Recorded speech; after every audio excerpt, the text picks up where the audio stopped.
ജോസേട്ടായി അങ്ങനെ 3 ദിനങ്ങൾ പിന്നിട്ട് കഴിഞ്ഞു. ഇന്നത്തെ കണക്ക് കൃത്യമായി കിട്ടിയിട്ടില്ല.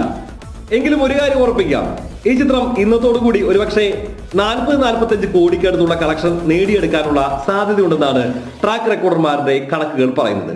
ഏതായാലും ട്രേഡ് അനലിസ്റ്റുകളുടെ കണക്കുകൾ പ്രകാരവും ട്രാക്ക് റെക്കോർഡർമാരുടെ കണക്കുകൾ പ്രകാരവും ഈ ചിത്രത്തിന്റെ മുന്നോട്ടുള്ള പ്രയാണം അങ്ങ് സ്പീഡിൽ തന്നെയാണ്.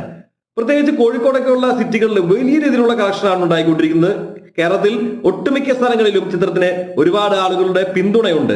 നെഗറ്റീവ് റിവ്യൂസും മനഃപൂർവ്വമായിട്ട് ഡീഗ്രേഡിംഗും നടക്കുന്നതിനിടയിൽ പോലും ഈ ഒരു ചിത്രത്തിന്റെ മുന്നോട്ടുള്ള ഗതിക്ക് ഏറ്റവും പ്രധാനപ്പെട്ട കാരണം മമ്മൂക്കിയുടെ കിടിലൻ എനർജറ്റിക് പെർഫോമൻസ് തന്നെയാണ്. കിടിലൻ സ്റ്റണ്ട് രംഗങ്ങൾ തന്നെയാണ് ചിത്രത്തെ മുന്നോട്ട് നയിക്കുന്നത്.